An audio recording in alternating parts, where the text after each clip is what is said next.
Good evening and welcome to Embers and Pages, where we retell the world's most beautiful stories in a voice meant for rest. How are you feeling tonight? I hope the day has been kind to you. If it hasn't, if the hours felt heavy or the world too demanding, you're safe here now. This is a place to let everything go, to breathe, to drift. If you're new to this corner of the world, welcome. If you've returned, thank you for trusting me with your rest again. Before we begin, a gentle reminder: if this story brings you peace, consider leaving a like, sharing it with someone who might need the comfort of a voice in the darkness, or leaving a comment about which classic you'd like to hear next. Your presence here, quiet as it is, means everything. Tonight, we journey to a deserted island with Daniel Defoe's Robinson Crusoe, published in 1719. This is the story of a man who sought adventure and found something far more profound: solitude, survival, and the slow, patient work of building a life from nothing. It's a tale of resilience and reflection, of learning to be alone without being lost, of discovering strength in the quietest moments. Before we step onto that shore, let's prepare for rest. Dim your lights or turn them off entirely. Lower the volume until my voice is just a whisper you have to lean into. This quiets the restless mind. Find the most comfortable position your body knows. Let yourself sink into the softness beneath you. Pull your blanket close. Close your eyes if it feels right. Breathe slowly, in through your nose, out through your mouth. There's nothing you need to do but listen. And if you drift away before the story ends, that's exactly as it should be. Sleep is your only task tonight. This story will be here tomorrow, waiting if you wish to return. But for now, let go. Our story begins in the city of York, in the year 1632, where a young man named Robinson Crusoe stands at the edge of his father's comfortable life, gazing toward the sea, not yet knowing that his hunger for the horizon will lead him to 28 years of solitude on an island where the only voice he'll hear is his own. Robinson Crusoe was born in York in the year 1632, the third son of a merchant family. His father was a good man, prudent and wise, who had built a comfortable life through careful work and sensible choices. He had given his sons every advantage: education, security, a place in the world. But young Robinson, from his earliest days, felt a restlessness he could not name.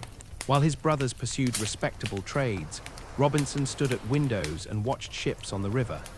He listened to sailors' stories in taverns, tales of distant lands and rolling seas, of storms and treasures and horizons that never ended.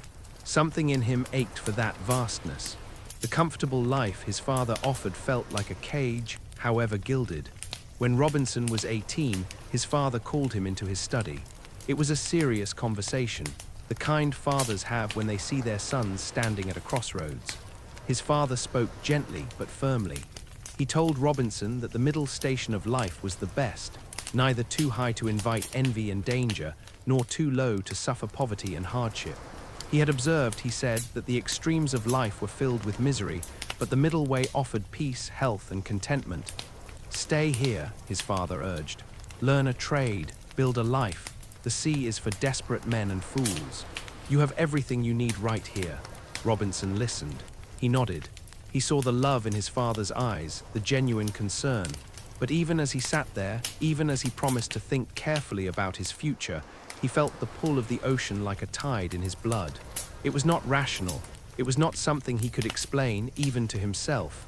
It was simply there, constant and undeniable, like hunger or thirst. His mother, too, pleaded with him. She wept when she spoke of the dangers of the sea, of the young men who left and never returned. She begged him to think of her heart, of how she would worry every day he was gone. Robinson loved his mother dearly, and her tears moved him. But not enough to silence the call he heard in his dreams. For nearly a year, he tried to obey. He worked alongside his father, learning the business of trade. He attended to ledgers and inventories, to the practical matters of a merchant's life. He walked through the familiar streets of York, greeted neighbors, attended church, did everything a dutiful son should do. But every night he dreamed of waves. Every morning he woke with the same hunger gnawing at him. He tried to convince himself that his father was right. He looked at the men around him who had chosen the middle way: shopkeepers, tradesmen, clerks. They seemed content enough. They had wives and children, warm homes, predictable lives. There was safety in that. There was wisdom in that. But there was also something missing, something Robinson could not articulate. When he imagined himself at 40, at 50, having never left York, having never seen the world beyond England's shores, he felt a kind of suffocation. It was not that he scorned the life his father offered. It was that he could not breathe in it. And then, one September day in 1651, opportunity arrived in the form of a friend. A young man Robinson knew was traveling to London by ship, and he invited Robinson to join him, just for the voyage, just to see what it was like. No commitment, no great risk, just a taste of the sea. Robinson knew he should refuse. He knew his father would be heartbroken. He knew this was the first step down a path that might lead anywhere, but the pull was too strong. Without telling his parents, without even a proper goodbye, he boarded the ship. He told himself it was just one voyage. He told himself he would return and settle down afterward. He told himself many things that made the decision easier, but deep down he knew. He knew he was leaving, truly leaving, and that nothing would ever be the same. The moment the vessel left the harbor, Robinson felt a wild joy. The wind filled the sails, the deck rolled beneath his feet, and he thought, This is what I was made for. He stood at the bow and watched the land recede, watched York disappear into the distance, and felt no regret, only exhilaration. But the sea, as his father had warned, does not care for the dreams of young men. They had barely been at sea a day when the weather turned. The sky darkened to the color of slate, and the wind began to howl. The ship pitched and rolled, and Robinson, who had never experienced a storm at sea, was seized with terror. The waves rose like mountains, crashing over the deck, and he was certain they would all drown. He clung to the railing, soaked and shaking, and prayed. He made promises to God.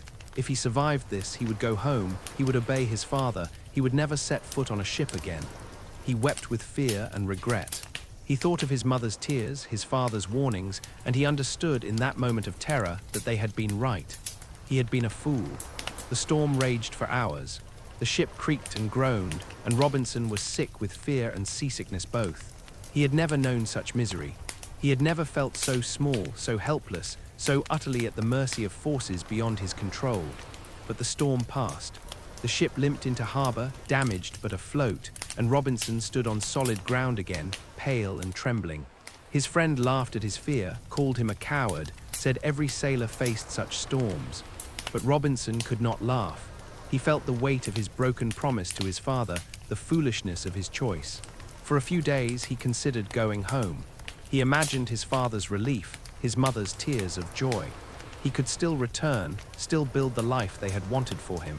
He could confess his mistake, ask for forgiveness, and settle into the middle way. It was not too late, but then the sun came out. The sea grew calm and blue, the terror faded, and the restlessness returned. Other sailors told him the storm had been nothing, just a squall hardly worth mentioning. They laughed at his fear, and their laughter strung his pride. And slowly, the fear was replaced by something else, a stubborn pride, a refusal to be defeated, a determination to prove he was not a coward. He did not go home. Instead, he took another voyage, and then another. Each time he told himself it would be the last. Each time he found a reason to stay at sea. He was running from something, perhaps, or running towards something he could not yet see. But he was running. He sailed to Africa. He sailed to the Mediterranean. He learned the ways of ships and sailors, the language of the sea. He grew tanned and strong, his hands calloused, his eyes accustomed to scanning horizons. He was becoming the man he had imagined, the adventurer, the wanderer. But he was also becoming something else, a man who could not settle, who could not be still, who was always chasing the next voyage, the next opportunity, the next horizon. He was free, yes, but he was also unmoored, drifting, never quite at home anywhere. His father's words echoed in his mind sometimes, late at night when the ship was quiet and the stars were bright. He thought of the middle way, the safe path, the life of peace and contentment. He wondered if his father was right, if he was chasing something that did not exist, if the restlessness would ever be satisfied. But he could not turn back. The sea had him now. It was in his blood, in his bones. He could no more return to York and live a quiet life than he could stop breathing. And the sea, patient and vast, was only beginning to teach him what it meant to defy the wisdom of those who loved him. It would take him to places he could not imagine. It would strip him of everything, his freedom, his companions, his very sense of who he was. It would leave him alone on an island for 28 years, with nothing but his own thoughts and the slow, patient work of survival. But that was still to come. For now, he was just a young man with salt in his hair and restlessness in his heart, chasing a horizon he would never quite reach. He did not know that the ocean was leading him toward solitude, toward a reckoning with himself, toward the greatest lesson of his life. He only knew that he could not stop, and so he sailed on into the unknown, into the future, into the vast and indifferent sea. Robinson's wandering life continued for several years. He sailed from port to port, learning the trade of the sea, growing confident in his abilities. He thought he had found his place in the world, thought the restlessness had been satisfied. But fate, it seemed, had other plans. On one voyage along the coast of Africa, the ship was attacked by Turkish pirates. It happened so quickly there was no time to prepare, no time to fight properly. One moment they were sailing peacefully under a clear sky, and the next, a pirate vessel was bearing down on them, its crew armed and fierce. The battle was brief and brutal. Robinson fought alongside his shipmates, but they were outnumbered and outmatched. The pirates boarded the ship, and within minutes it was over. The crew was taken prisoner, bound and frightened, and the ship was claimed as a prize. Robinson stood on the deck of the pirate vessel, his hands tied, his heart pounding, and watched his own ship sail away under a foreign flag. Everything he had worked for, everything he owned was gone. And worse than that, his freedom was gone. The pirates took them to Salé, a port in Morocco, and their Robinson's life changed completely. He was sold as a slave to a Turkish captain, a man who owned a small estate and needed laborers. Robinson, who had been a free man, a sailor and adventurer, was now property. The work was hard and endless. He toiled in the gardens, tended animals, repaired walls, did whatever his master commanded. The sun beat down mercilessly, and his hands, already calloused from sailing, grew rough and cracked. He slept in a small, dark room with other slaves, and he dreamed of escape, but escape seemed impossible. He was in a foreign land, surrounded by people whose language he barely understood, watched constantly. His master was not cruel, but he was firm. There was no mercy for those who tried to run. Robinson had heard stories of slaves who attempted escape and were caught. The punishments were severe, so he worked, and he waited, and he thought. 2 years passed this way. 2 years of labor and longing, of watching the sea from a distance and remembering what it felt like to be free. He thought often of his father's words, of the middle way he had rejected. He thought of York, of his mother's tears, of the comfortable life he had thrown away for adventure.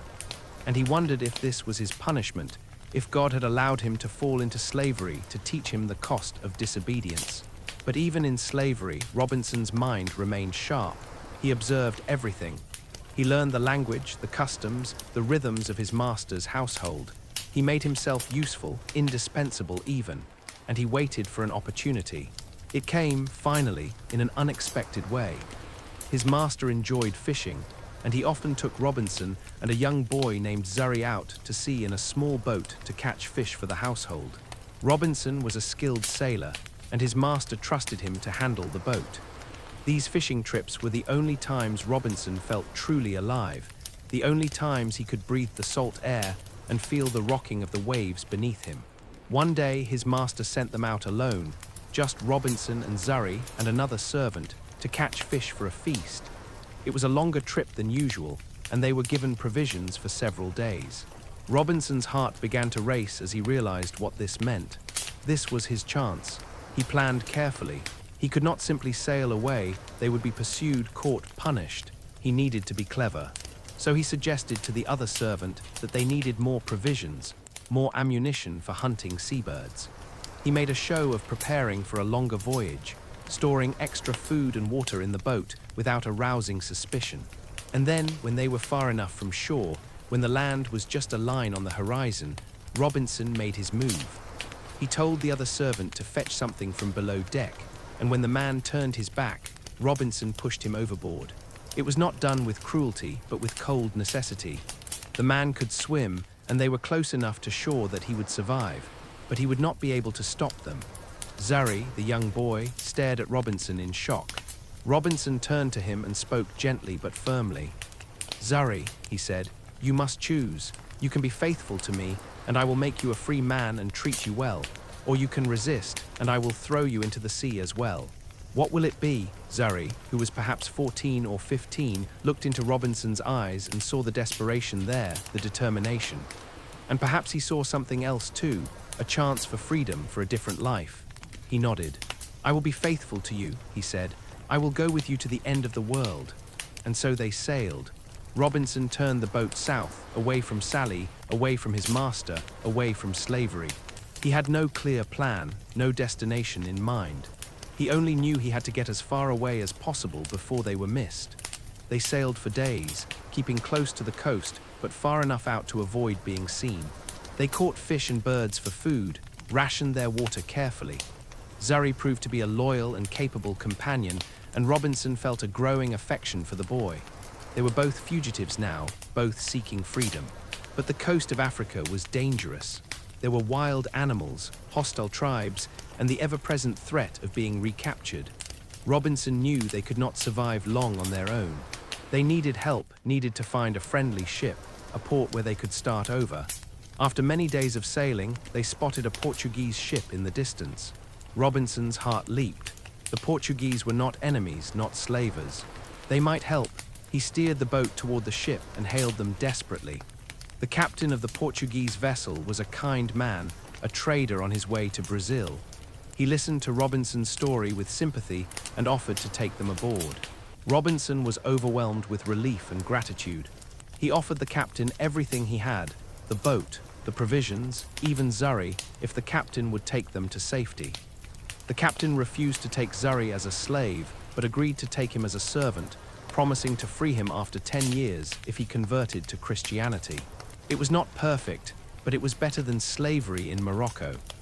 Zuri agreed, and Robinson, though he felt a pang of guilt at parting with the boy who had been so faithful, knew it was the best he could offer. The captain also bought Robinson's boat and gave him a fair price for it. More than that, he treated Robinson with respect, as a fellow sailor, a fellow human being. For the first time in 2 years, Robinson felt like a man again, not property. As the ship sailed toward Brazil, Robinson stood at the rail and looked back at the coast of Africa, at the land where he had been enslaved. He thought of his master, who would be furious at his escape. He thought of the other servant swimming back to shore. He thought of Zuri standing beside him, quiet and loyal.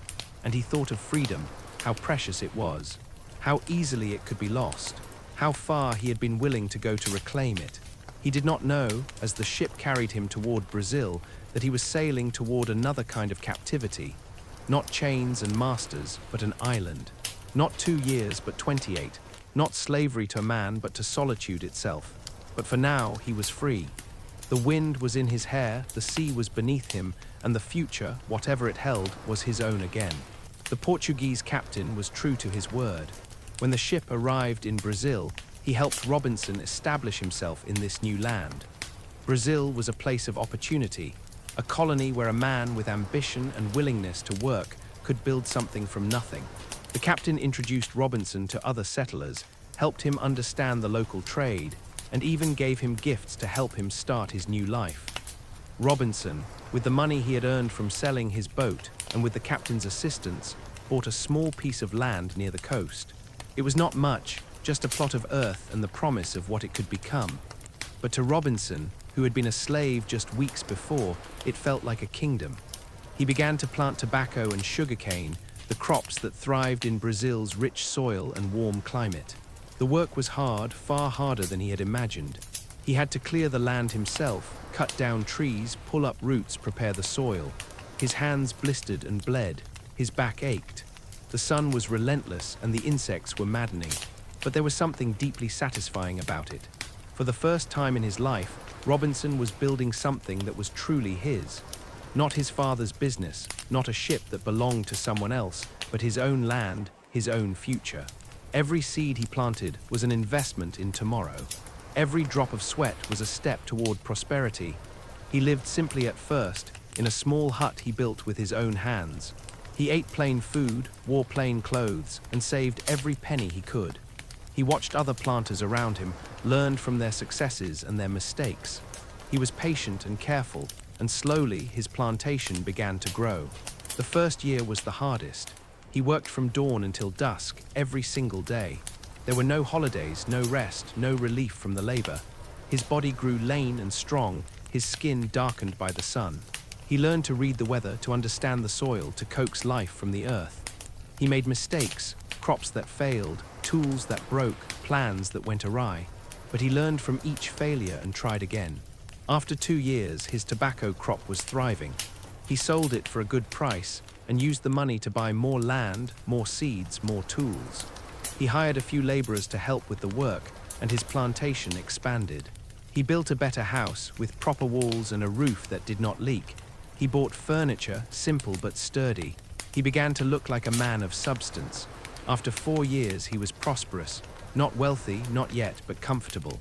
He had a proper house, good clothes, enough food. He had money saved, investments growing. He had achieved what his father had always wanted for him, the middle way, the safe and sensible life. He was respected in the community, known as a hard worker and an honest man. And for a while, Robinson was content. He enjoyed the rhythm of planting and harvesting, the satisfaction of seeing his crops grow tall and green, the respect of his neighbors.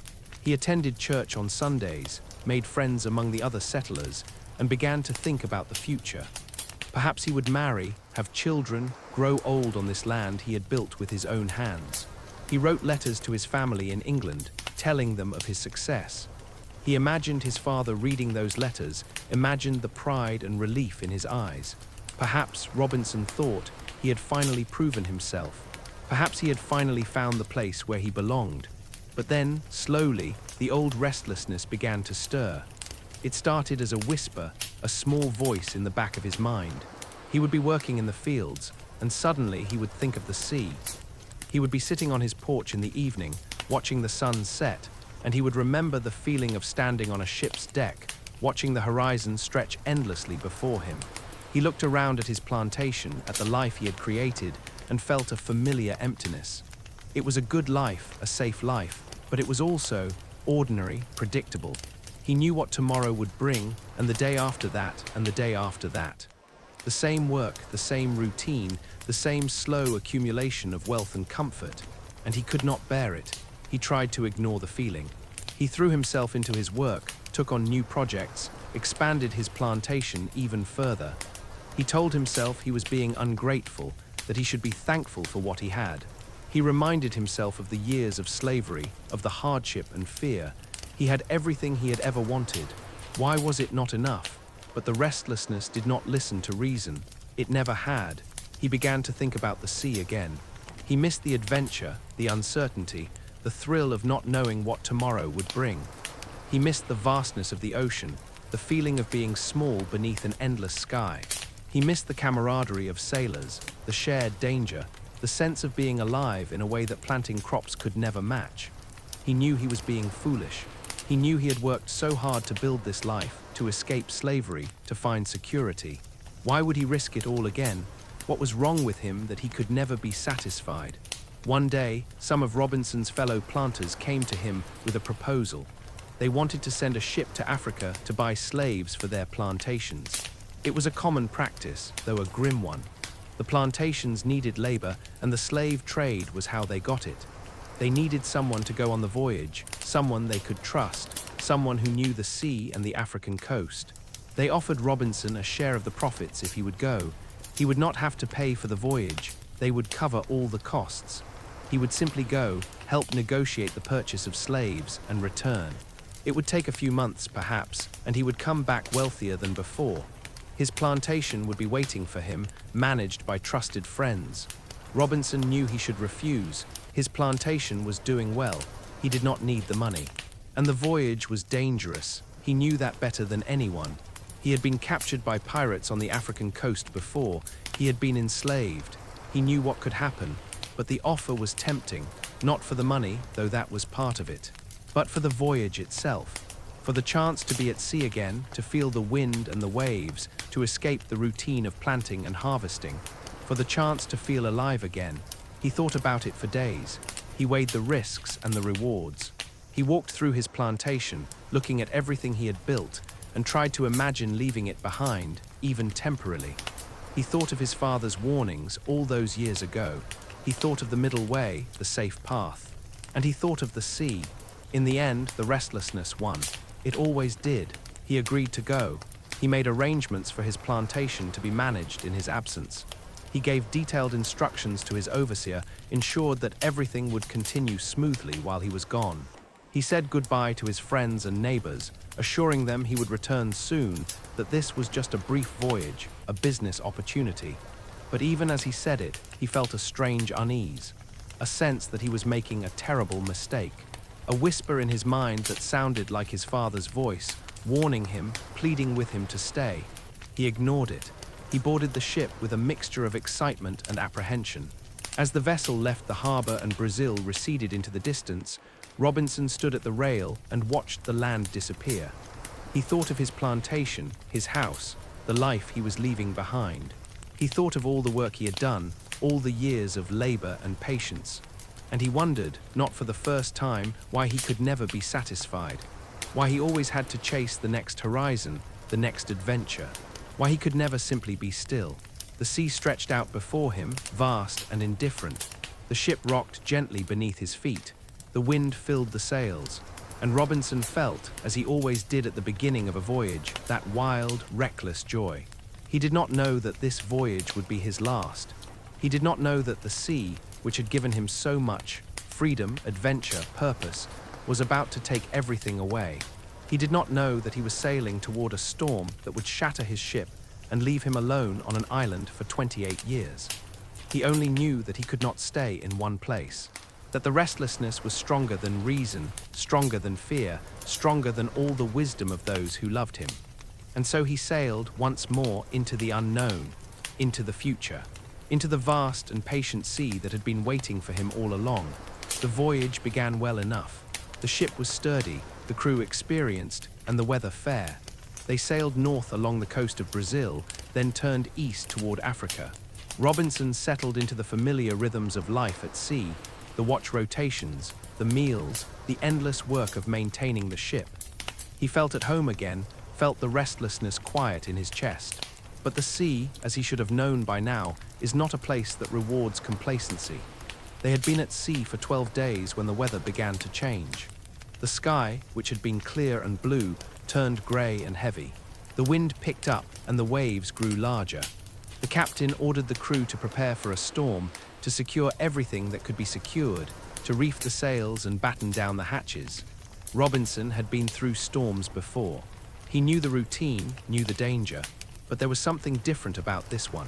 Something in the air, in the way the wind howled, in the way the sea seemed to rise up with a kind of fury. The storm hit them with terrifying force. The wind screamed through the rigging, tearing at the sails. The waves rose like mountains, crashing over the deck, sweeping away anything not tied down. The ship pitched and rolled, and the crew clung to whatever they could find, shouting to be heard over the roar of the storm. Robinson worked alongside the others, hauling ropes, securing cargo, trying desperately to keep the ship afloat. But it was like fighting the hand of God itself. The storm was too powerful, too relentless. Every time they managed to secure something, another wave would crash over them, undoing their work. The storm raged for hours, then days. The crew was exhausted, soaked, terrified. They had no idea where they were. The storm had blown them far off course, and the sky was too dark to see the stars for navigation. They could only hold on and pray. On the 14th day of the storm, the ship began to take on water. The hull had been damaged, cracked by the force of the waves, and water was pouring in faster than they could pump it out. The captain's face was grim. He knew what this meant. They tried everything. They manned the pumps day and night, working until their arms felt like they would fall off. They tried to patch the hull to slow the leak, but it was no use. The ship was sinking, slowly but surely, and there was nothing they could do to stop it. Robinson felt a cold terror settle over him. He had faced danger before, had been enslaved, had fought pirates. But this was different. This was the sea itself, vast and indifferent, claiming what it wanted. There was no negotiating with it, no escaping it. On the 15th day, the captain gave the order to abandon ship. They lowered the ship's boat into the churning water, a small, fragile thing that seemed impossibly inadequate against the fury of the storm. The crew climbed in, 11 men crammed into a space meant for 8, and they pushed off from the sinking ship. Robinson looked back at the vessel that had carried them so far. It was listing badly now, water pouring over the deck. Within minutes, it would be gone. Everything on board, the cargo, the supplies, the hopes of the voyage, would sink to the bottom of the sea. They rowed desperately, trying to get away from the ship before it went down, trying to keep the small boat from capsizing in the massive waves. The storm showed no mercy. Wave after wave crashed over them, filling the boat with water. They belayed frantically, but it was a losing battle. And then, through the spray and the darkness, someone shouted, "Land! I see land!" Robinson strained to see through the storm. And there, barely visible through the rain and the waves, was a dark shape.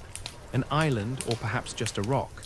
But it was something solid, something that was not the endless, hungry sea. They rowed toward it with renewed desperation.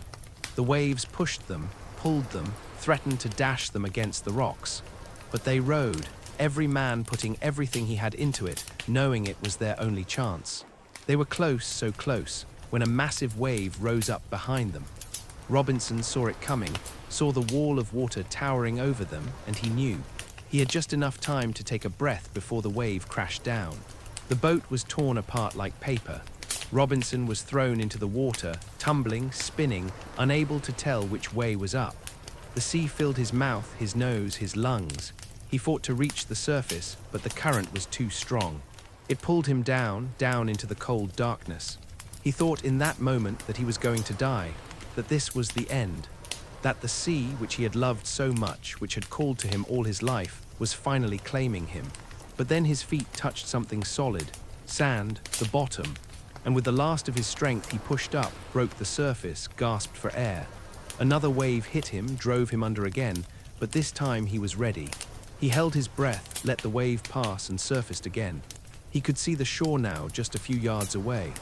He swam, or rather, he let the waves carry him, tumbling and crashing, until finally, he felt sand beneath his hands. He crawled onto the beach, coughing and retching, every muscle in his body screaming. He collapsed on the sand, unable to move, barely able to breathe. The storm still raged around him, but he was on land, solid, blessed land. He lay there for a long time, too exhausted to do anything but breathe. Slowly, as his strength returned, he lifted his head and looked around. The beach was empty. There was no sign of the boat, no sign of the other men. He called out, his voice hoarse and weak, but there was no answer. Only the roar of the storm and the crash of the waves. He was alone. He staggered to his feet, swaying, and looked out at the sea. In the distance, he could see the wreck of the ship, caught on a sandbar or a reef, being pounded by the waves. It was still partially above water, but it would not last long. And beyond that, nothing. No other land, no other ships. Just the endless, empty ocean. Robinson stood on that beach, soaked and shivering, and understood what had happened. The storm had taken everything. The ship, the crew, the cargo, everything except him. He had survived. But he was utterly, completely alone. He looked around at the island if it was an island. He could see trees in the distance, hills, what might be a stream. It was not just a barren rock. There was life here, vegetation. That was something. But there were no people. No houses, no smoke from fires, no signs of civilization, just wilderness. He sank to his knees on the sand, overwhelmed by the enormity of what had happened. He had been so foolish. He had risked everything for a voyage he did not need to take, for a restlessness he could not control. And now he was here, alone, with nothing. He thought of his plantation in Brazil, waiting for him. He thought of his friends, who would wonder what had happened to him. He thought of his father, who had warned him so many years ago about the dangers of the sea. And he wept, not from fear, though there was fear. Not from pain, though his body ached. But from the crushing weight of his own foolishness, his own stubborn refusal to listen to wisdom. The storm raged on through the night. Robinson found a sheltered spot beneath some rocks and huddled there, shivering, waiting for dawn. He did not sleep. He could not. He could only sit and listen to the wind and the waves and wonder what would become of him. When morning finally came, the storm had passed. The sky was clear, the sea calm, as if the fury of the night before had never happened. Robinson emerged from his shelter and stood on the beach, looking around at his new prison, an island. He was on an island, and he was alone. The adventure he had always craved, the escape from routine and predictability, had brought him here, to the ultimate solitude, to a place where there was no one to talk to, no one to help him, no one to share the burden of survival. He had wanted to escape the middle way, and now he had, completely. Robinson's first thought, once the shock began to fade, was survival. He was alive, but for how long? He had no food, no water, no shelter, no tools. He was wearing only the clothes on his back, and they were soaked and torn from the storm. He needed to think clearly, to assess his situation. Panic would kill him as surely as hunger or thirst. He walked along the beach, looking for any sign of the other men from the crew. He called out their names again and again, but there was no answer. He found pieces of the boat's splintered wood, a broken oar, but no bodies, no survivors. Either they had drowned or the sea had carried them elsewhere. He was truly alone. He turned his attention to the wrecked ship. It was still there, caught on the rocks about a mile offshore, being battered by the waves but not yet completely destroyed. If he could reach it, if he could salvage supplies before it sank, he might have a chance. But first he needed to explore the island to understand where he was. He walked inland, away from the beach, into the trees. The island was covered with thick vegetation, trees, bushes, vines. It was lush and green, which meant there was water somewhere. That was good. He would not die of thirst immediately. He climbed a hill to get a better view. From the top, he could see the whole island spread out before him. It was not large, perhaps 10 or 12 miles around, and it was completely surrounded by water. No other land in sight, no ships, no smoke from distant fires, just this small piece of earth alone in the vast ocean. His heart sank. He had hoped perhaps that this was part of a larger landmass, that there might be people nearby, a settlement, a port. But no, he was on an island and he was alone.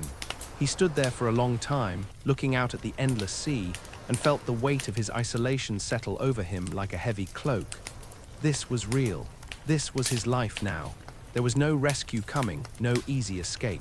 He would have to survive here for however long it took, or he would die here. But Robinson was not a man who gave up easily. He had survived slavery, storms, pirates. He would survive this too. He had to.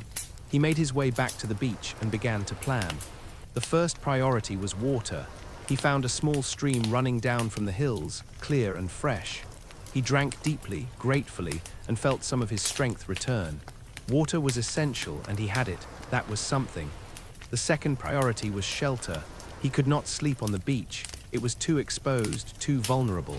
He needed a place that was protected from the weather and from any animals that might be on the island. He had seen no signs of large predators, but he could not be sure. He found a spot near the stream, beneath a large tree, where the ground was relatively flat and dry. It was not much, but it would do for now. He gathered branches and leaves and built a rough shelter, just enough to keep the rain off if it came. It was crude, but it was better than nothing. The third priority was food. He was already hungry, his stomach aching from the ordeal of the shipwreck. He searched the beach and found some shellfish clinging to the rocks. He pried them open and ate them raw, grimacing at the taste but grateful for the nourishment. He also found some fruit in the trees. He did not know what kind, but it seemed edible. He ate cautiously, not wanting to poison himself. By the time night fell, he had water, shelter, and a little food. It was not much, but it was enough to keep him alive for another day. He lay down in his makeshift shelter, exhausted, and listened to the sounds of the island, the rustle of leaves, the calls of birds, the distant crash of waves. He thought about the ship. Tomorrow, if the weather held, he would try to reach it.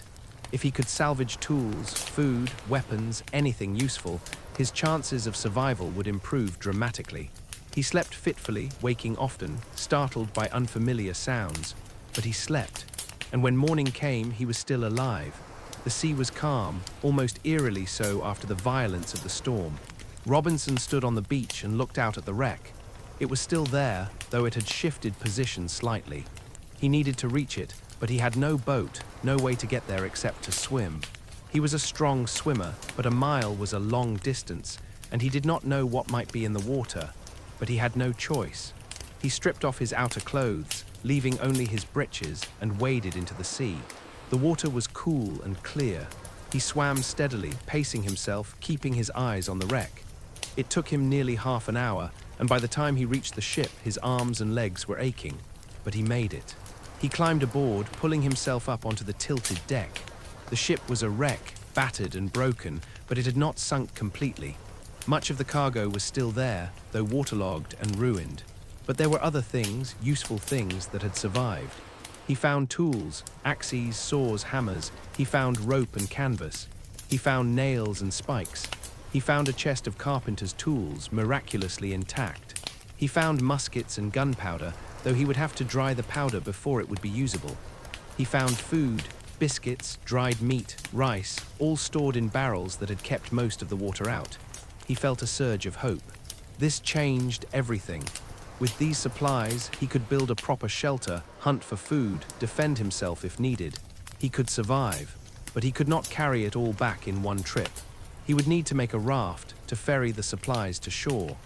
He set to work immediately, using the ship's timbers and rope to lash together a makeshift raft. It was hard work, and the ship creaked and groaned beneath him, threatening to break apart at any moment. But he worked quickly, driven by urgency and hope. By midday, he had a raft, crude but functional.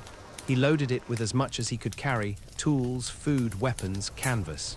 He tied it all down securely, then pushed off from the ship and began the slow, laborious process of paddling the raft back to shore. The current helped, pushing him toward the beach. It took over an hour, but he made it. He dragged the raft onto the sand and collapsed, exhausted but triumphant. He had done it. He had supplies now. He had a chance. Over the next several days, Robinson made trip after trip to the wreck, salvaging everything he could before the ship finally broke apart and sank. He brought back more food, more tools, more rope and canvas. He found a Bible in the captain's cabin, and though he was not a particularly religious man, he took it. He found ink and paper, and he took those too, thinking he might keep a record of his time on the island. He found clothes, dry and intact, and he changed out of his torn and salt-stained garments. He found a hammock and blankets and a cooking pot. He found a dog and 2 cats, still alive on the ship, half-starved but alive. He brought them back to shore, grateful for the company, even if they could not speak. With each trip, the island felt a little less hostile, a little more like a place where he might actually survive. He was still alone, still stranded, but he was no longer helpless. He had tools, he had supplies, he had a plan. He began to build a proper shelter, using the timber and canvas from the ship. He chose a spot on the side of a hill, with a good view of the sea and the beach, protected by rocks and trees. He dug into the hillside, creating a kind of cave, and reinforced it with timber. He built a fence around it, using sharpened stakes to keep out any animals. It took weeks of hard work, but slowly his shelter took shape. It was not a house, not really, but it was solid and secure. It had a roof that did not leak, walls that kept out the wind, and a door that could be barred from the inside. It was a place where he could sleep without fear, where he could store his supplies, where he could begin to build a life. And as he worked, as he hauled timber and drove stakes and lashed beams together, Robinson felt something unexpected. Not happiness exactly, but a kind of satisfaction, a sense of purpose. He was building something, he was surviving, and that for now was enough. He stood back one evening and looked at what he had created, his shelter, his home. It was rough and crude, but it was his. He had made it with his own hands from nothing. And for the first time since the shipwreck, he allowed himself to think that he might actually survive this, that he might live on this island alone for however long it took, that he might endure. The sun set over the ocean, painting the sky in shades of orange and gold. Robinson sat outside his shelter, the dog at his feet, the cats curled nearby, and watched the light fade. He was alone, but he was alive. And tomorrow he would wake up and continue the work of survival, one day at a time. One task at a time. It was all he could do, and for now it was enough. As the weeks turned into months, Robinson began to establish routines. Routines, he discovered, were essential to survival, not just physical survival, but mental survival. Without structure, without purpose, the days could blur together into a meaningless haze. He needed to impose order on his life, to create meaning where there was none. He began to keep track of time. He carved notches into a large wooden post he had erected near his shelter, one notch for each day, a longer notch for each week, an even longer one for each month. It was important to him to know how long he had been on the island to mark the passage of time. Without it, he feared he might lose himself completely. He divided his days into tasks. Mornings were for hunting and gathering food. He had learned which fruits were safe to eat, which plants were edible. He hunted birds with his musket, though he used the precious gunpowder sparingly. He set traps for small animals, rabbits, turtles, whatever he could catch. He learned to fish, fashioning hooks from nails and line from unraveled rope. Afternoons were for building and improving his shelter. He was never satisfied with what he had. There was always something that could be better, stronger, more secure. He built shelves to store his supplies. He dug a cellar to keep food cool. He built a second fence and then a third, creating layers of protection. He planted stakes in the ground around his shelter, sharp and angled outward, to deter any intruders. Evenings were for rest and reflection. He would sit outside his shelter, watching the sun set, and think about his life. He wrote in a journal, using the ink and paper he had salvaged from the ship. He recorded what he had done each day, what he had learned, what he had observed. It was a way of talking to himself, of processing his thoughts, of maintaining his sanity. He also read the Bible. At first, he did it out of boredom, out of a need for something to occupy his mind. But slowly, he found himself drawn to it, to the stories and the wisdom it contained. He had never been a particularly religious man, but here, alone on the island, the words took on new meaning. They spoke to his loneliness, his fear, his need for hope. One of his greatest challenges was food. The supplies from the ship would not last forever, and he needed to find a way to sustain himself long term. He began to experiment with agriculture. He had found some barley and rice among the ship's stores, and he planted a few grains to see if they would grow. To his amazement, they did. The soil was rich, the climate warm and wet, and the plants thrived. He tended them carefully, protecting them from birds and animals, watering them during dry spells. When the first harvest came, he felt a pride and joy that surprised him. He had grown food. He had created something from the earth. He saved most of the harvest to plant again, expanding his fields each season. Within a year, he had enough grain to make bread, though it took him many failed attempts to figure out how to grind the grain, make dough, and bake it. But he persisted, and eventually he succeeded. The first loaf of bread he made on the island tasted better than any he had ever eaten. He also learned to make pottery. He needed containers to store water and food, and the barrels from the ship were rotting. He found clay near the stream and shaped it into pots and jars. His first attempts were disasters. They cracked and fell apart. But he kept trying, learning from each failure, and eventually he made vessels that were functional, if not beautiful. He built a canoe, painstakingly hollowing out a large tree trunk. It took him months of work, and when he finally finished, he discovered he had built it too far from the water and could not move it. It was a crushing disappointment, a reminder of how much he still had to learn, but he did not give up. He built another canoe, smaller and closer to the shore, and this one he was able to launch. It allowed him to explore the island more fully, to fish in deeper waters, to feel a small measure of freedom. He tamed some of the wild goats he found on the island, building pens to keep them. They provided him with milk and meat, and eventually he had a small herd. He felt a strange affection for them, these creatures that depended on him, that were part of his small world. He made clothes from the skins of animals he hunted, stitching them together with needles he fashioned from bone. His original clothes had long since worn out, and he needed protection from the sun and the elements.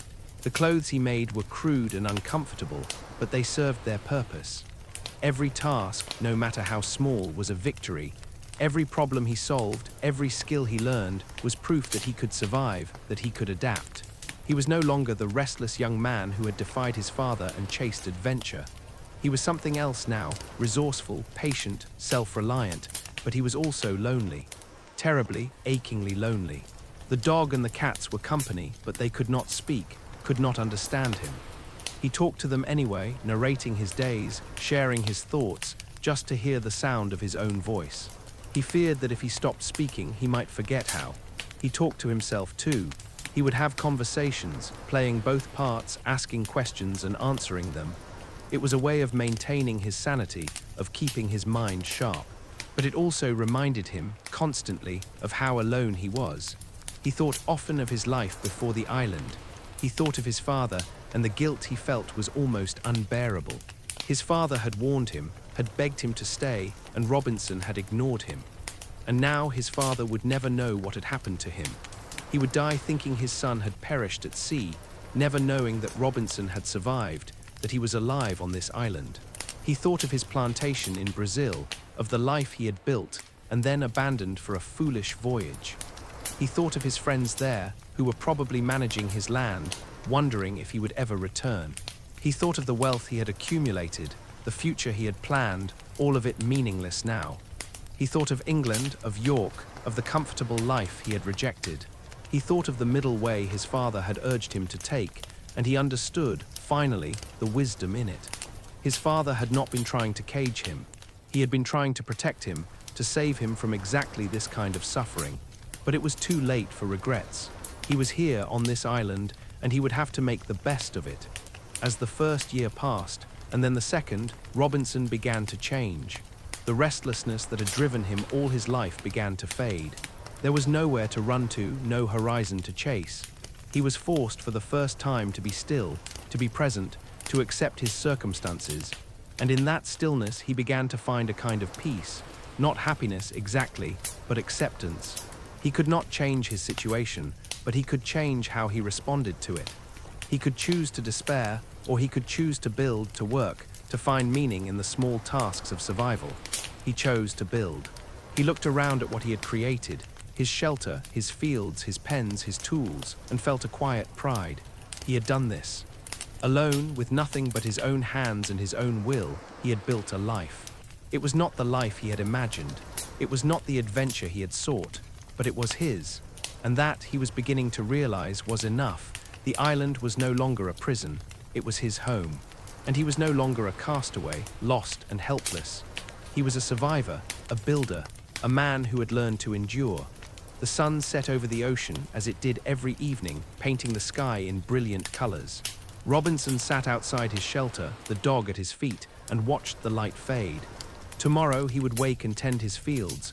He would repair his fences. He would hunt and fish and work. He would continue the slow, patient work of survival, and he would endure, one day at a time, one task at a time. It was all he could do, and for now it was enough. In his third year on the island, Robinson fell ill. It came on suddenly, a fever that burned through him, leaving him weak and shaking. He had been working in the fields when the first wave of dizziness hit him, and he barely made it back to his shelter before collapsing. For days he lay in his hammock, unable to move, unable to eat. The fever consumed him, and with it came terrible dreams. He dreamed of his father, standing before him with sad, disappointed eyes. He dreamed of the storm, of drowning, of being pulled down into the dark water. He dreamed of judgment, of standing before God and having to account for his life, for all the warnings he had ignored, all the wisdom he had rejected. He woke in the night, drenched in sweat, his heart pounding. He was alone. If he died here, there would be no one to bury him, no one to mourn him, no one to even know that he had passed. His body would lie in this shelter until it rotted, and the island would reclaim him, and it would be as if he had never existed. The thought terrified him. In his delirium, he cried out to God. He had not prayed, not really prayed, since he was a child. He had gone to church, said the words, gone through the motions. But he had never truly believed, never truly felt the presence of something greater than himself. But now, alone and dying, he prayed with a desperation he had never known. He begged for mercy, for healing, for forgiveness. He confessed his sins, his disobedience to his father, his reckless pursuit of adventure, his pride and stubbornness. He wept not from physical pain, but from the weight of his own failings. And in that darkness, in that moment of utter helplessness, something shifted. He could not explain it, could not put it into words. But he felt for the first time in his life that he was not alone, that there was something, someone listening, that his cries were heard even here on this remote island in the middle of the ocean. The fever broke on the fourth day. He woke weak and exhausted, but alive. He lay in his hammock, staring up at the ceiling of his shelter, and felt a profound gratitude. He had been spared. He did not know why, did not know if he deserved it. But he had been given another chance. He thought of the Bible he had salvaged from the ship. He had read it occasionally, out of boredom or curiosity, but he had never truly engaged with it. Now he reached for it with trembling hands and opened it at random. The passage he found was from the Psalms. "Call upon me in the day of trouble. I will deliver thee, and thou shalt glorify me." He read the words again and again, and they seemed to speak directly to him, to his situation. He had called upon God in his trouble, and he had been delivered. Not from the island, he was still here, still alone, but from death, from despair. He began to read the Bible every day, not as a chore, but as a lifeline. The words comforted him, challenged him, gave him something to think about beyond the daily tasks of survival. He read about suffering and redemption, about patience and faith, about the ways God worked in the lives of those who trusted him. And slowly his perspective began to change. He had spent so much time thinking about what he had lost, his freedom, his wealth, his companions, his future. He had mourned the life he could have had, the life he had thrown away. But now he began to think about what he had been given. He was alive. Against all odds, he had survived the shipwreck when all the others had perished. He had food, water, shelter. He had tools and skills. He had his health, his strength, his mind. He had the beauty of the island, the sunsets, the birdsong, the rustling of leaves in the wind. He had been given a second chance. Not the second chance he would have chosen, perhaps, but a second chance nonetheless. He began to see his time on the island not as a punishment, but as a kind of gift. A chance to reflect, to grow, to become someone different from the restless, reckless young man he had been. A chance to learn patience, gratitude, humility. He thought of his father's words, spoken so many years ago, "The middle station of life is the best." At the time, Robinson had heard it as a call to mediocrity, to a life without adventure or meaning. But now he understood it differently. His father had been talking about contentment, about finding peace in what you have rather than always chasing what you don't. Robinson had spent his whole life chasing horizons, and it had brought him here, to this island. And now, for the first time, he was learning to be still, to be content, to find meaning not in adventure, but in the quiet, patient work of living. He began to pray regularly, not just in moments of crisis, but every day. He thanked God for his survival, for the food he ate, for the shelter that protected him. He asked for strength to endure, for wisdom to make good choices, for the grace to accept his circumstances. And he found, to his surprise, that prayer changed him. It gave him a sense of purpose, a sense that his life, even here, even alone, had meaning. He was not just surviving, he was learning, growing, becoming. He thought often of the passage he had read during his illness. "Call upon me in the day of trouble. I will deliver thee, and thou shalt glorify me." He had been delivered, not from the island, but from the despair and bitterness that could have consumed him. And now he felt a responsibility to glorify God, to live in a way that honored the second chance he had been given. He began to see the island itself as a kind of teacher. It taught him patience. Crops took time to grow, tools took time to make, skills took time to learn. It taught him humility. He was not in control, not really. The weather, the animals, the sea, all of these were beyond his power. He could only do his best and trust that it would be enough. It taught him gratitude. Every meal, every sunset, every day without illness or injury was a gift. He had taken so much for granted in his old life: food on the table, a roof over his head, the company of others. Now he cherished these things, understood their value, and it taught him solitude. Not loneliness, though there was that too, but the deeper solitude of being alone with oneself, with one's thoughts, with God. There was nowhere to hide on the island, no distractions, no escape from himself. He had to face who he was, what he had done, what he believed. And in that facing, he found a kind of peace. He was not the same man who had boarded the ship in Brazil. That man had been restless, dissatisfied, always looking for the next adventure. This man, the man he was becoming, was different, quieter, more thoughtful, more grateful. He still longed for rescue, still hoped that one day a ship would appear on the horizon and take him home. But the longing was no longer desperate, no longer consuming. He could wait, he could endure, he could find meaning in the waiting. One evening, as he sat outside his shelter watching the sun set, he thought about his journey. From York to the sea, from slavery to freedom, from Brazil to this island. It had been a long, winding path, full of mistakes and suffering. But it had also been a path of growth, of learning, of transformation. He thought of his father, and for the first time he felt not guilt, but gratitude. His father had tried to protect him, to guide him, to give him wisdom. Robinson had rejected that wisdom, and he had paid a heavy price. But in paying that price, he had learned the lessons his father had tried to teach him. He had learned them the hard way, through suffering and solitude, but he had learned them. And he thought of God, who had brought him to this island, who had sustained him here, who had given him the strength to endure. He did not understand why this had happened to him, why he had been chosen for this particular trial. But he trusted now that there was a purpose, even if he could not see it. He bowed his head and prayed, as he did every evening. He thanked God for the day, for the food, for the shelter. He asked for strength for tomorrow. And he surrendered himself, his future, his very life, into hands far greater than his own. The sun dipped below the horizon, and the sky blazed with color. Robinson sat in the gathering darkness at peace.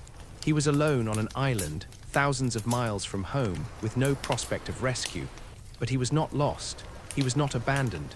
He was exactly where he needed to be, learning the lessons he needed to learn, becoming the man he needed to become. And that, he realized, was enough. Years passed. Robinson marked them on his wooden post, watched the notches accumulate, and marveled at how time could move so slowly and yet so quickly. Each day was long, filled with work and routine, but the years themselves seemed to slip by, one after another, until he could hardly believe how long he had been on the island.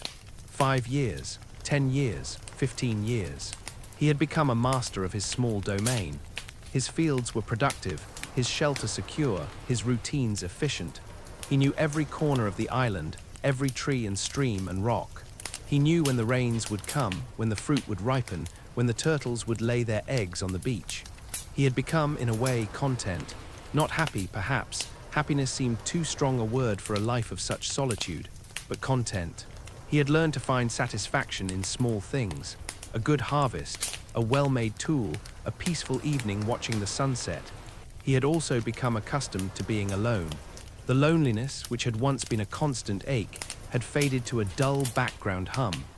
He still talked to himself, still had conversations with the dog and the cats and the goats. But he no longer felt the desperate need for human company that had plagued him in the early years. He had made peace with his solitude, or so he thought. And then, one day in his 15th year on the island, he found the footprint. He had been walking along the beach, as he often did, checking for driftwood or anything useful that might have washed ashore. It was a routine task, one he had done hundreds of times. But on this day, he saw something that made his heart stop. A footprint in the sand, a human footprint. He stared at it, unable to move, unable to breathe. It was not his footprint, he could see that immediately. It was larger, shaped differently, and it was fresh, made recently, perhaps within the last day or two. Someone else had been here, on his island. For a moment he felt a wild surge of hope. Another person, he was not alone. There was someone else here, someone he could talk to, someone who could help him or whom he could help. The loneliness of 15 years seemed to lift all at once. But then, as he stood there staring at the footprint, another thought crept in. A darker thought, who had made this footprint? And where were they now? He looked around, suddenly aware of how exposed he was, standing on the open beach. He saw no one. The beach was empty, the jungle silent, but someone had been here. Someone could still be here, watching him. And if they were not friendly, the hope curdled into fear. He thought of the stories he had heard from sailors, stories of cannibals and savages, of tribes that killed strangers on sight. He thought of how vulnerable he was, alone and unarmed. He had left his musket back at his shelter. He ran back to his shelter as fast as he could, his heart pounding, looking over his shoulder every few steps. He barred the door, loaded his muskets, and sat in the darkness, trembling. He did not sleep that night. He listened to every sound, every rustle of leaves, every crack of a branch, convinced that someone was out there, coming for him. But no one came. As the days passed and nothing happened, Robinson's fear began to shift into paranoia. He became obsessed with the footprint, with what it meant. He ventured out cautiously, always armed, always watching. He searched the island for signs of other people, but he found nothing. No camps, no fires, no other footprints. Had he imagined it? Had the solitude finally driven him mad? He went back to the beach to check, and the footprint was still there, slowly being erased by the tide. It had been real. But where had the person gone? Had they left the island? Had they been here only briefly, perhaps from a passing boat? Or were they still here, hiding, watching? The uncertainty was maddening. For 15 years, Robinson had been the only human on the island. He had known every inch of it, controlled it, made it his own. But now, that certainty was shattered. He was not alone, and he did not know if that was a blessing or a curse. He became more cautious, more vigilant. He built his fences higher, set more traps around his shelter. He kept his muskets loaded and within reach at all times. He stopped singing to himself, stopped talking aloud, afraid that someone might hear him. The peace he had found, the contentment, was gone. In its place was a constant, gnawing anxiety. He could not relax, could not let his guard down. Every shadow was a threat, every sound a potential danger. Months passed, and still he saw no one. The footprint faded, washed away by the tides, and there were no new signs. But Robinson could not forget. The knowledge that someone else had been here, that he was not truly alone, haunted him. And then, one day, he found something else. Something far worse than a footprint. He had been exploring a part of the island he rarely visited, on the opposite side from his shelter. And there, on a remote beach, he found the remains of a fire. And around the fire, scattered in the sand, were bones.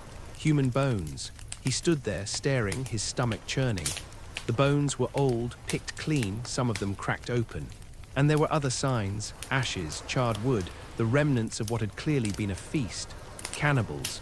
The island was visited by cannibals. Robinson felt a cold terror settle over him.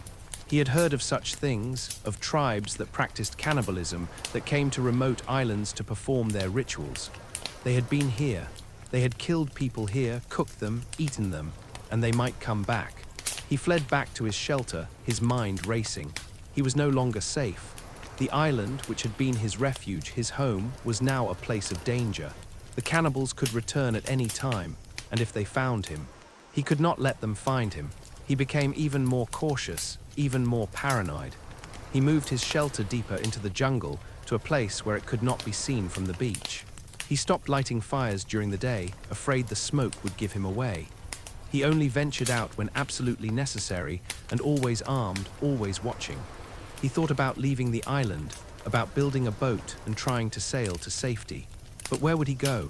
He had no idea where the nearest land was, no idea which direction to sail.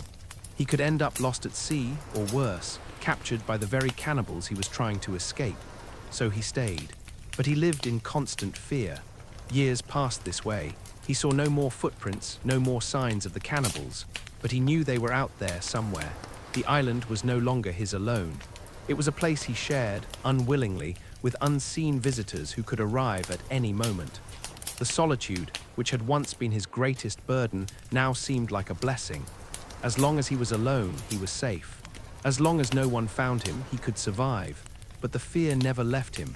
It was always there, a shadow at the edge of his mind. He slept lightly, woke at the slightest sound. He dreamed of being captured, of being dragged to that beach, of becoming one of the bones scattered in the sand. He prayed more fervently than ever, begging God for protection, for deliverance. He read the Bible obsessively, searching for comfort, for reassurance. And he found it in passages about God's protection, about being a refuge and a fortress. But he also found passages about courage, about trusting in God even in the face of danger. And he wondered if he was being a coward, hiding in the jungle, living in fear. Should he be braver? Should he trust more? He did not know. He only knew that he was afraid, and that the island, which had once been a place of peace and solitude, had become a place of terror. He marked the years on his post: 16 years, 17, 18, 20. The notches accumulated, and with them the weight of his isolation. He had survived so long, endured so much, but the fear of the cannibals had changed something in him. He was no longer content. He was no longer at peace. He was a man living in hiding, waiting for a threat that might never come, or that might arrive tomorrow. and he did not know which was worse, the fear itself or the waiting. The sun set over the ocean, as it always did. Robinson sat in his hidden shelter, his musket across his lap, and watched the darkness fall. Tomorrow he would wake and continue the work of survival. He would tend his fields, check his traps, maintain his fences, and he would watch. Always watch, because he was not alone on this island, and he did not know if the others, whoever they were friends or enemies. All he knew was that he had to survive. One more day, one more year, however long it took.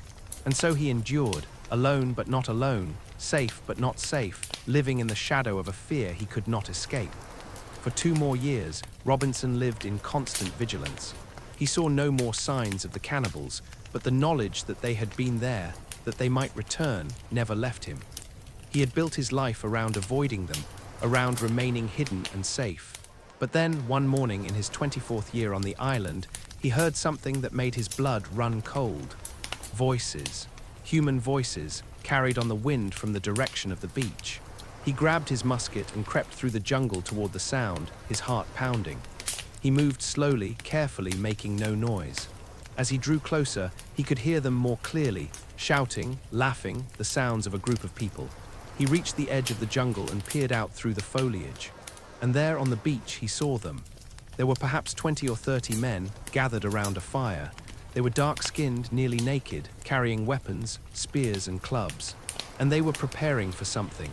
Robinson watched, horrified, as they dragged 2 prisoners from a canoe, 2 men, bound and terrified. He knew what was about to happen. He had seen the bones, the evidence of their rituals. These men were cannibals, and they had brought their victims here to kill and eat them. Robinson's first instinct was to run, to hide, to get as far away as possible, but he could not move. He was transfixed, horrified, unable to look away. The cannibals built up the fire, dancing and chanting around it. The prisoners struggled, but they were held fast. Robinson could see the terror in their eyes, could hear their cries for mercy. And he felt a deep, wrenching pity for them. But what could he do? He was 1 man against 30. If he tried to intervene, he would be killed. And for what? To save 2 strangers who would die anyway, he should leave. He should go back to his shelter and hide and pray that the cannibals would leave soon and never return. That was the sensible thing to do, the safe thing. But as he watched, as he saw the prisoners' fear, something stirred in him. A sense of moral outrage. A sense that this was wrong, that he could not simply stand by and watch innocent men be murdered. He thought of the Bible, of the passages he had read about courage and righteousness. He thought of God, who had protected him all these years, who had given him strength and skill and resources. Had God brought him to this island, sustained him for 24 years, just so he could hide while others suffered? He did not know, but he knew he could not watch this happen and do nothing. He loaded his musket, checked his pistols, and said a prayer. Then he stepped out of the jungle. The cannibals did not see him at first. They were focused on their ritual, on the fire and the prisoners. But then one of them looked up and saw Robinson standing there, armed and determined, and he shouted a warning. The group turned, startled, and for a moment there was silence. They stared at Robinson and he stared back, his musket raised. And then he fired. The shot rang out, loud and shocking in the quiet of the beach. One of the cannibals fell and the others scattered, shouting in confusion and fear. They had never seen a gun before, had no idea what had just happened. They only knew that one of their own had fallen, and there was a stranger with a weapon they did not understand. Robinson reloaded quickly, his hands shaking but steady. He fired again and another cannibal fell. The others began to flee, running toward their canoes, abandoning the prisoners in their panic. Robinson did not pursue them. He let them go, watched as they paddled away frantically, leaving their dead behind. And then he turned to the prisoners. One of them was already dead, killed in the chaos. But the other was alive, still bound, staring at Robinson with wide, terrified eyes. Robinson approached slowly, speaking softly, trying to show that he meant no harm. He cut the man's bonds and helped him to his feet. The man was young, perhaps in his 20s, and he looked at Robinson with a mixture of fear and gratitude. Robinson tried to communicate, but they did not speak the same language.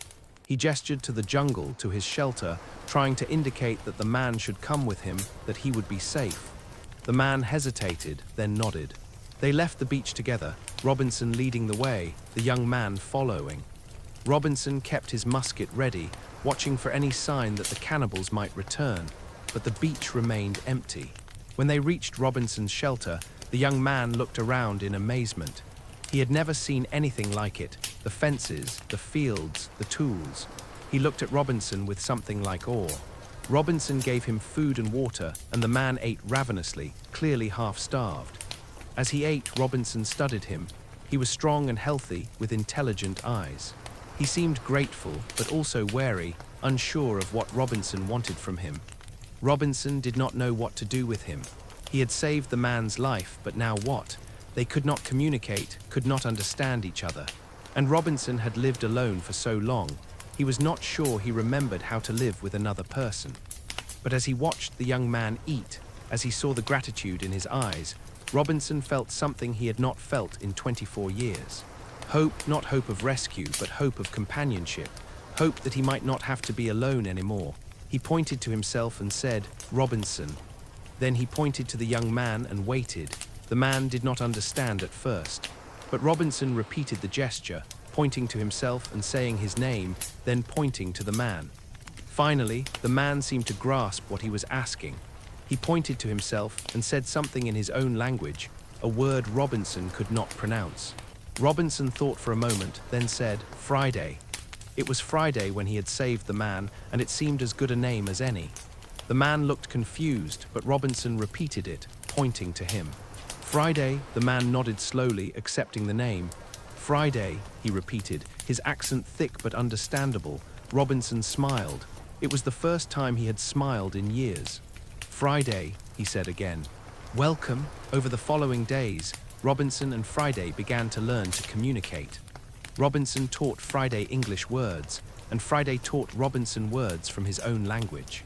It was slow and frustrating, but gradually they began to understand each other. Friday was eager to learn, eager to please. He helped Robinson with the work of the island, tending the fields, caring for the animals, maintaining the shelter. He was strong and capable, and he seemed genuinely grateful to Robinson for saving his life. But more than that, he was company. For the first time in 24 years, Robinson had someone to talk to, someone to share his days with. The loneliness that had been his constant companion began to fade. They ate meals together, worked together, prayed together. Robinson taught Friday about God, about the Bible, about the faith that had sustained him through his years of solitude. And Friday listened, asked questions, and slowly began to believe. Robinson found himself changing. The fear and paranoia that had gripped him since he discovered the footprint began to ease. He was no longer alone. He had a friend, a companion, someone who depended on him and whom he could depend on. He taught Friday to use the musket, to hunt, to fish. He taught him to read, using the Bible as a textbook. And Friday learned quickly, his mind sharp and curious. In turn, Friday taught Robinson about his people, about the lands beyond the island. He told Robinson about the cannibals, about their customs and their territories. He told him about other tribes, about the mainland, about the world that existed beyond this small piece of earth. And Robinson began to think, for the first time in years, about leaving the island, about returning to civilization, about going home, but for now he was content. He had survived 24 years alone, and now he was not alone anymore. He had Friday, and that for the moment was enough. The sun set over the ocean, painting the sky in brilliant colors. Robinson and Friday sat outside the shelter, watching the light fade. Robinson looked at his companion, at this man he had saved, who had become his friend, and felt a deep gratitude. God had brought Friday to him. He was sure of that. After all these years of solitude, God had given him a companion, a friend, a reminder that he was not forgotten. And Robinson, who had spent so many years learning to be alone, now had to learn something new, how to be with another person, how to share his life, his space, his world. It would not be easy, but it would be worth it. He smiled at Friday, and Friday smiled back. And in that smile, Robinson saw hope, not just for rescue, but for something more, for friendship, for connection, for the simple, profound joy of not being alone. Tomorrow they would work together. They would build and hunt and talk. They would continue the slow, patient work of survival. But tonight they rested, together, and that made all the difference. The months that followed Friday's arrival were among the happiest of Robinson's life on the island. After 24 years of solitude, he finally had someone to share his days with, someone to talk to, someone who understood him and whom he could understand. Friday was a remarkable companion. He was intelligent and curious, eager to learn everything Robinson could teach him. He learned English quickly, and soon they could have real conversations, not just simple exchanges of words. They talked about everything: the island, the world beyond it, God, life, death, hope. Friday told Robinson about his people, about the tribe he came from on the mainland. He explained that he had been captured in a war between tribes, and that he had been brought to the island to be sacrificed and eaten. He spoke of it matter-of-factly, without bitterness, as if it was simply the way of the world. Robinson was horrified by the practice of cannibalism, and he tried to explain to Friday why it was wrong. Friday listened carefully, and though he did not fully understand at first, he gradually came to see Robinson's perspective. He had been raised in a culture where such things were normal, but he was willing to learn, willing to change. Robinson taught Friday about Christianity, about the God who loved all people, who had created the world and everything in it. Friday was fascinated by these ideas, and he asked endless questions. Why did God allow evil? Why did people suffer? If God was all-powerful, why did he not stop the cannibals? Robinson did his best to answer, drawing on the Bible and his own experiences. He told Friday about his own journey, about how he had disobeyed his father, how he had been shipwrecked, how he had learned through suffering and solitude to trust in God. He told Friday that he did not understand all of God's ways, but that he had learned to trust that there was a purpose, even when he could not see it. Friday listened, and slowly he began to believe. He prayed with Robinson, read the Bible with him, and embraced the faith that had sustained Robinson through his years alone. And Robinson felt a deep joy in this, in being able to share not just his life, but his faith with another person. But Friday was more than just a student. He was also a teacher. He taught Robinson about the plants and animals of the region, about which were edible and which were poisonous. He taught him about the tides and the currents, about the patterns of the weather. He taught him about the mainland, about the geography and the people who lived there. And he taught Robinson about companionship. After so many years alone, Robinson had forgotten what it was like to have someone to laugh with, to work alongside, to simply be with. Friday's presence was a constant reminder that he was not alone, that he was valued, that his life had meaning beyond mere survival. They worked together to improve the island. They expanded the fields, built new shelters, crafted better tools. They hunted together, fished together, explored parts of the island Robinson had never fully investigated. Friday was strong and capable, and with his help, the work that had once taken Robinson days could be done in hours. But more than the practical help, Friday brought joy. He sang while he worked, told stories, laughed easily. He had a lightness of spirit that Robinson had lost somewhere along the way, and being around him reminded Robinson of what it felt like to be truly alive, not just surviving. They became, in the truest sense, friends. Not master and servant, though Friday was always respectful and grateful, but friends, companions, brothers almost. Robinson found himself thinking less about rescue, less about the life he had left behind. He was content here, with Friday, building a life together on this island. It was not the life he had imagined, but it was a good life, a meaningful life. One day, as they sat by the fire after a long day of work, Friday turned to Robinson with a serious expression. "Master," he said. He still called Robinson master, though Robinson had asked him not to. "I have been thinking." "About what?" Robinson asked. "About my people," Friday said. "About my father. He is still alive, I think. Still on the mainland. I wonder, do you think we could go there? Could we build a boat and sail to my land?" Robinson considered this. He had thought about leaving the island many times, but he had always dismissed the idea as too dangerous. The ocean was vast, the currents unpredictable. They could easily be lost at sea, or worse, captured by cannibals. But with Friday's knowledge of the region, of the currents and the landmarks, perhaps it was possible. Perhaps they could make it to the mainland. And from there, perhaps they could find a way back to civilization, back to the world Robinson had left behind so many years ago. "We could try," Robinson said slowly. "But it would be dangerous. We would need a good boat, supplies, a plan." Friday's face lit up with hope. "I can help," he said. "I know the way, I know the currents. We can do it, master, we can go home." Home. The word stirred something in Robinson's chest. He had not thought of anywhere as home in so long. The island had been his home for 24 years, but the idea of returning to England, of seeing his family again, if they were still alive, of walking the streets of York, of living among people again. It was tempting, but it was also terrifying. He had changed so much. The world had changed. What would he find if he returned? Would anyone remember him? Would he even recognize the life he had left behind? He did not know. But the seed had been planted. The idea of leaving, of returning to civilization, began to take root in his mind. They began to plan. They would build a larger canoe, one that could handle the open ocean. They would gather supplies, food, water, tools, weapons. They would wait for the right season when the currents and winds were favorable. And then they would try. It would take time, months, perhaps a year, but they had time, and they had each other. As they worked on the new canoe, Robinson found himself thinking about the future in a way he had not done in years. He thought about what it would be like to return to England, to tell his story, to see his family again. He thought about Friday, about bringing him to England, about showing him the world beyond the island. And he thought about the island itself, about the life he had built here. He would be leaving it all behind, the shelter, the fields, the animals. 24 years of work, of survival, of growth. It would all remain here, slowly reclaimed by the jungle, as if he had never existed. But perhaps that was as it should be. Perhaps the island had served its purpose.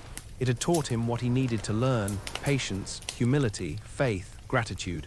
It had stripped away everything he thought he needed and shown him what truly mattered. And now, perhaps, it was time to take those lessons back into the world.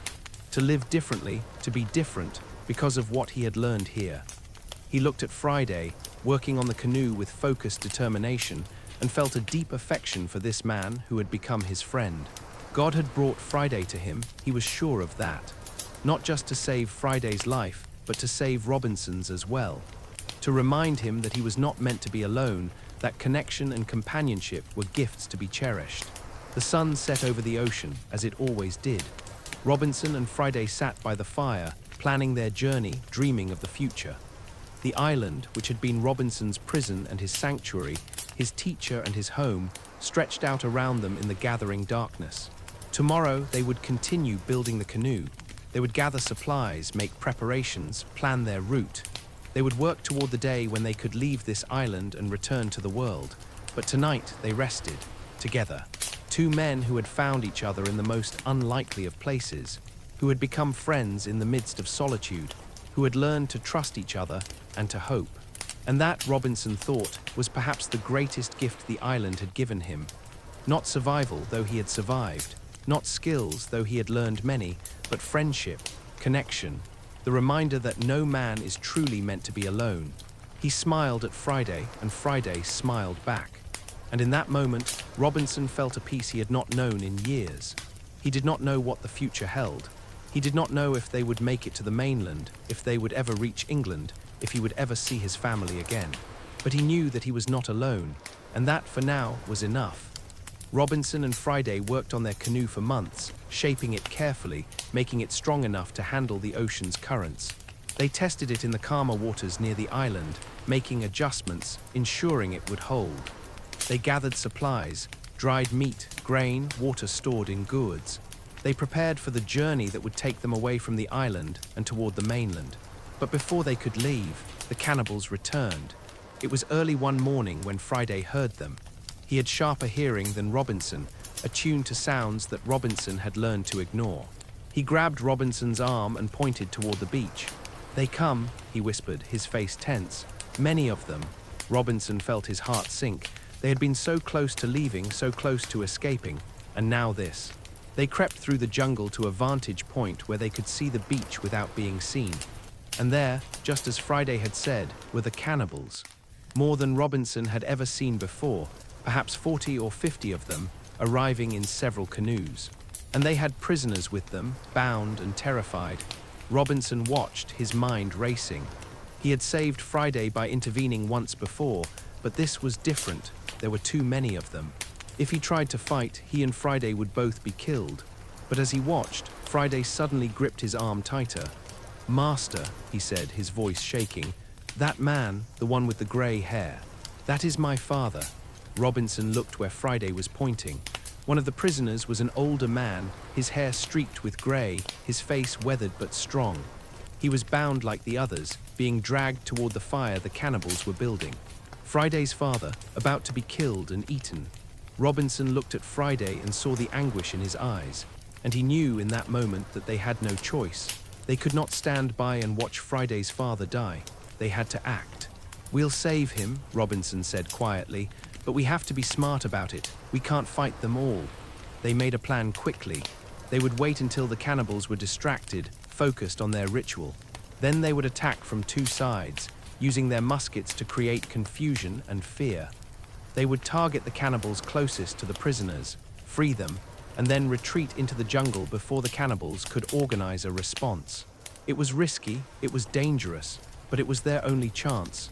They waited, hidden in the jungle, as the cannibals prepared their fire and began their chanting. Robinson's hands were steady as he loaded his musket, but his heart was pounding. He prayed silently, asking God for strength, for courage, for protection. And then, when the moment was right, he gave Friday the signal. They fired together, the two shots ringing out across the beach. Two cannibals fell, and the others scattered in panic, just as they had before. Robinson and Friday charged forward, firing again, reloading as they ran. The cannibals were confused, terrified by the noise and the smoke and the invisible death that struck them down. Robinson reached the prisoners and began cutting their bonds. Friday was already freeing his father, tears streaming down his face. The old man looked at his son in shock and disbelief, unable to comprehend what was happening. There was another prisoner, a white man, European by the look of him. Robinson cut his bonds as well, and the man staggered to his feet, weak and disoriented. "Run," Robinson shouted, "into the jungle." Now they ran, all of them, as the cannibals began to recover from their shock. Some of the cannibals gave chase, but Robinson and Friday turned and fired again, and the pursuers fell back. The jungle swallowed them, and they ran deeper, away from the beach, away from the danger. When they finally stopped, gasping for breath, Robinson counted their group. Friday and his father embracing and weeping. The white man collapsed on the ground, barely conscious. And himself, they had done it. They had saved them. Friday's father spoke rapidly in his own language, and Friday answered, gesturing to Robinson, explaining what had happened. The old man looked at Robinson with tears in his eyes and bowed deeply, speaking words Robinson did not understand but whose meaning was clear: gratitude. Robinson helped the white man to his feet. "Who are you?" he asked in English. The man looked at him with hollow eyes. "Spanish," he said, his accent thick. "I am Spanish. I was shipwrecked, captured. I thought I would die." "You're safe now," Robinson said. "Come, we have shelter, food. You'll be safe." They made their way back to Robinson's settlement, moving carefully, watching for any sign of pursuit, but the cannibals did not follow. They had been frightened away, at least for now. At the shelter, Robinson tended to the two rescued men. Friday's father was weak from captivity, but otherwise unharmed. The Spaniard was in worse shape, malnourished and exhausted, but he would recover with rest and food. As they sat around the fire that evening, the Spaniard told his story. He had been part of a ship's crew that had wrecked on the coast several years ago. Most of the crew had drowned, but a few had survived and made it to the mainland. They were living there now, among hostile tribes, in constant danger, barely surviving. "How many?" Robinson asked. 16 of us, the Spaniard said. 16 men living like animals, hiding, starving. If we had a boat, if we had supplies, we could escape. We could sail to a Christian land to safety." Robinson's mind raced. 16 men. If they could be brought to the island, if they could work together, they could build a proper ship. They could sail not just to the mainland, but all the way back to civilization. Back to Europe, back home. "Could you find them?" Robinson asked. "Could you bring them here?" The Spaniard nodded.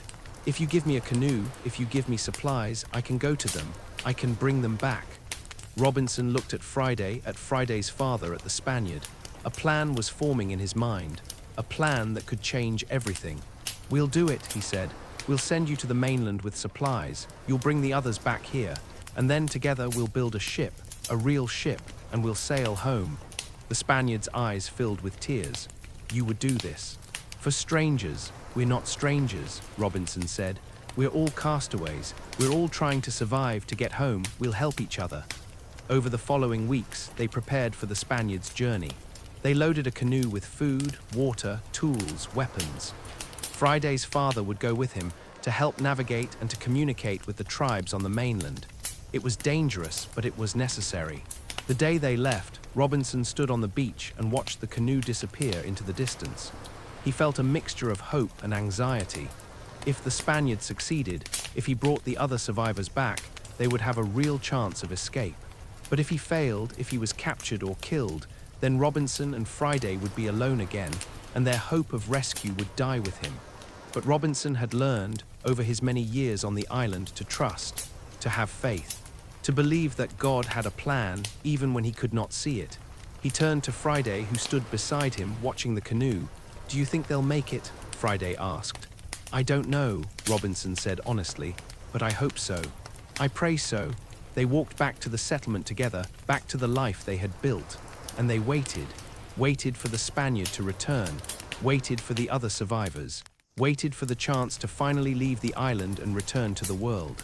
The days turned into weeks, the weeks turned into months, and still there was no sign of the Spaniard or Friday's father. Robinson tried not to worry, tried to trust that they were safe, that they would return, but the waiting was hard. He and Friday continued their work, maintaining the settlement, tending the fields, preparing for the possibility that the other survivors would arrive. They built more shelters, expanded the food stores, made more tools and weapons. They wanted to be ready, and they talked about the future, about what they would do when they finally left the island. Friday wanted to see England, to see the world Robinson had come from. Robinson wanted to return home, to see his family, to tell them he was alive. But more than that, he wanted to take Friday with him, to give him a new life, a better life, to show him the world and all its wonders. Friday had become more than a companion. He was family, and Robinson could not imagine leaving him behind. The sun set over the ocean, painting the sky in brilliant colors. Robinson and Friday sat outside the shelter as they did every evening and watched the light fade. "Do you think we'll really leave?" Friday asked quietly. "Yes," Robinson said. "I believe we will. Someday soon we'll leave this island. We'll go home." "Home," Friday repeated as if testing the word. "Where is home, Master?" Robinson thought about that. Where was home?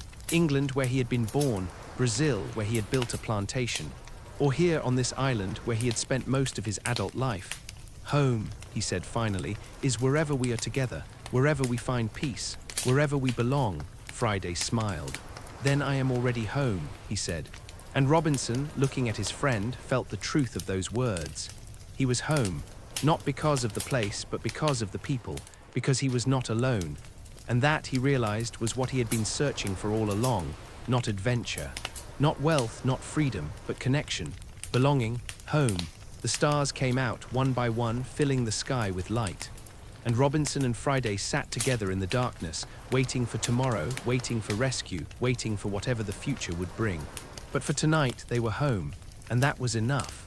The Spaniard and Friday's father had been gone for nearly 3 months when Robinson saw the ship. It was early morning, and he was walking along the beach, as he often did, checking for anything that might have washed ashore. And there in the distance he saw it, a ship anchored offshore. A real ship, not a canoe or a raft, but a proper European vessel. His heart leaped. Rescue. After 28 years, rescue had finally come.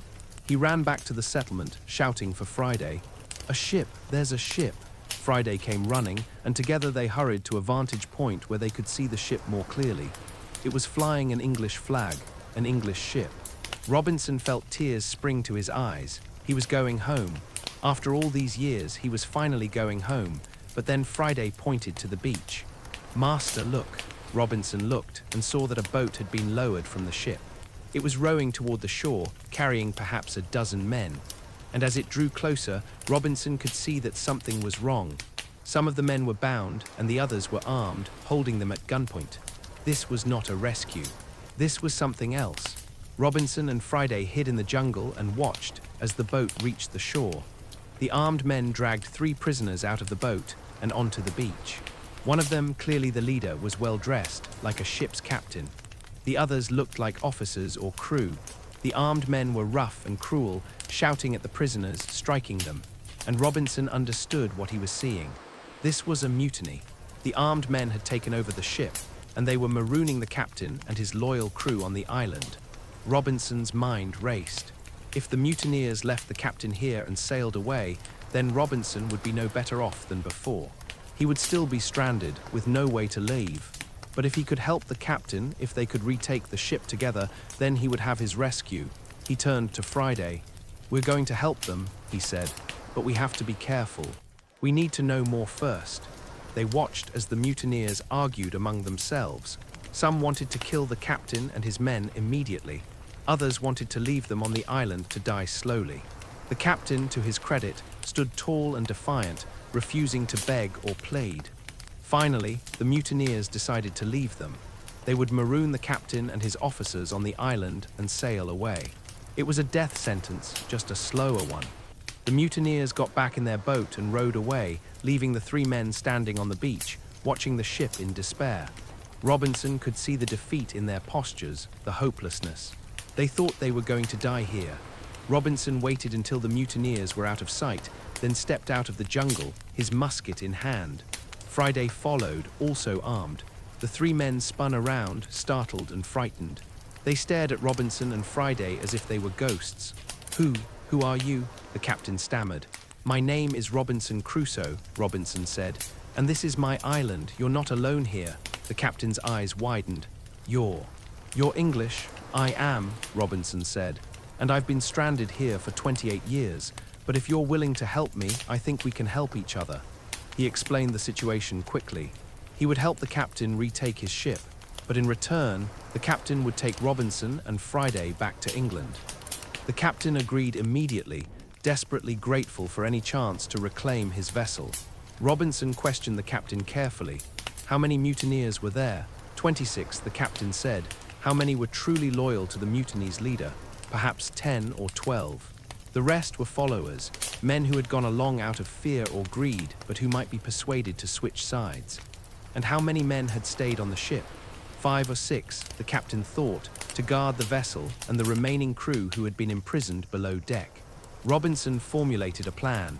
The mutineers would likely come ashore again, either to explore the island or to fetch water.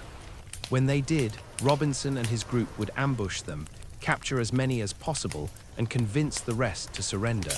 Then they would use the ship's boat to approach the vessel, pretend to be the mutineers returning, and retake the ship by surprise. It was risky, but it was their only chance. They did not have to wait long. That afternoon, another boat came ashore, carrying 10 of the mutineers. They were relaxed, laughing, thinking they were safe. They had no idea anyone else was on the island. Robinson positioned his men carefully. He had the captain and his 2 officers, plus Friday, 4 men against 10. But they had surprise on their side, and they had muskets. When the mutineers were far enough from their boat, Robinson gave the signal. They stepped out of the jungle, weapons raised. "Surrender," Robinson shouted. "You're surrounded." It was a bluff. They were not surrounded, but in the confusion and shock, the mutineers believed it. Some of them dropped their weapons immediately. Others tried to run, but Robinson and Friday fired warning shots and they stopped. Within minutes, all 10 mutineers were disarmed and bound. Robinson questioned them, separating the leaders from the followers. 2 of them were hardcore mutineers, loyal to the rebellion. The other 8 were followers, frightened men who had gone along because they were afraid of the leaders. Robinson spoke to the 8 followers. "You have a choice," he said. "You can join us and help retake the ship, and you'll be pardoned. Or you can refuse and you'll be left on this island to die. What will it be?" They chose to join him. Of course they did. Now Robinson had 12 men. 12 men against the 6 or so still on the ship. The odds were much better. They waited until nightfall, then rowed out to the ship in the mutineers' boat. Robinson had the former mutineers call out to the ship, pretending everything was normal. The men on the ship, unsuspecting, allowed them to come aboard. And then Robinson and his men struck. They rushed the deck, overpowering the guards before they could raise an alarm. They freed the imprisoned crew below deck, and within minutes, the ship was theirs. The mutiny's leader, realizing what had happened, tried to fight back, but he was outnumbered and outmaneuvered. The captain himself confronted him, and after a brief struggle, the mutineer was subdued. It was over. The ship was retaken, and Robinson, after 28 years on the island, finally had his way home. The captain was overwhelmed with gratitude. He offered Robinson anything he wanted: money, passage, a position on the ship. But Robinson wanted only one thing: to go home. "Take me to England," he said. "Take me and Friday home." The captain agreed immediately. "It's the least I can do," he said. "You saved my life, my ship, my career. I'll take you anywhere you want to go." Robinson stood on the deck of the ship, looking back at the island. His island, the place that had been his prison and his sanctuary, his teacher and his home for 28 years. He thought of everything he was leaving behind: the shelter he had built, the fields he had planted, the life he had created from nothing. It would all remain here, slowly reclaimed by the jungle as if he had never existed. But he had existed, he had survived, he had endured, and he had learned lessons that would stay with him for the rest of his life. He thought of the young man he had been when he first arrived, reckless, restless, running from himself. And he thought of the man he was now, patient, grateful, at peace. The island had changed him, had stripped away everything superficial and shown him what truly mattered. Friday stood beside him, looking at the island with his own mixture of emotions. He was leaving too, leaving the place where he had been saved, where he had found friendship and faith. "Are you ready?" Robinson asked him. Friday nodded. "I am ready, master. I go where you go." Robinson smiled. "Not master," he said. "Friend, you're my friend, Friday, my brother." Friday's eyes filled with tears and he smiled. "Friend," he repeated. "Brother." The ship's anchor was raised. The sails were unfurled, and slowly the vessel began to move, carrying Robinson away from the island, away from his solitude toward home. He stood at the rail, watching the island recede into the distance, and felt a strange mixture of relief and sadness. He was leaving, yes, but he was also saying goodbye to a part of himself, to the life he had lived here, to the man he had become. The island grew smaller and smaller until it was just a dark shape on the horizon. And then it was gone, swallowed by the sea and the distance. Robinson turned away from the rail and looked ahead, toward the open ocean, toward England, toward home. He did not know what he would find there. He did not know if his family was still alive, if his plantation in Brazil still existed, if the world he remembered was still the same. But he knew that he was different, that he had been changed by his time on the island, by the solitude and the struggle and the slow, patient work of survival. He had learned to be still, to be grateful, to find meaning in small things. He had learned to trust in God, to endure hardship, to value companionship. And he had learned, finally, what his father had tried to teach him so many years ago, that the middle way, the life of contentment and peace, was not a prison. It was a gift. The ship sailed on through the night, carrying Robinson toward his future, and he stood on the deck, Friday beside him, and felt a deep, abiding peace. He was going home. After 28 years, he was finally going home, and he was ready. The voyage back to England took several months. The ship stopped at various ports along the way: Brazil, the Caribbean, the Azores, taking on supplies, making repairs, conducting trade. At each port, Robinson felt the strangeness of being among people again, of hearing multiple voices, of seeing crowds and buildings and all the trappings of civilization. It was overwhelming. After 28 years of solitude, the noise and bustle of even a small port town felt chaotic, almost violent. He found himself retreating to his cabin, seeking quiet, needing space to breathe. Friday was even more overwhelmed. He had never seen a city, never seen so many people in one place. He stayed close to Robinson, his eyes wide with wonder and fear. Robinson guided him gently, explaining things, helping him navigate this strange new world. When they stopped in Brazil, Robinson made inquiries about his plantation. To his amazement, it still existed. His partners had managed it in his absence, assuming he was dead, but keeping it in trust just in case. They had been honest stewards, and the plantation had prospered. Robinson was now a wealthy man, far wealthier than he had ever imagined. The money meant little to him, though. After 28 years of living with nothing, wealth seemed almost meaningless. But he was grateful for it, grateful that he would not return to England as a pauper, that he could provide for Friday, that he could live comfortably. He sold his share of the plantation, converted everything to portable wealth, and continued his journey home. As the ship approached England, Robinson felt a growing anxiety. What would he find?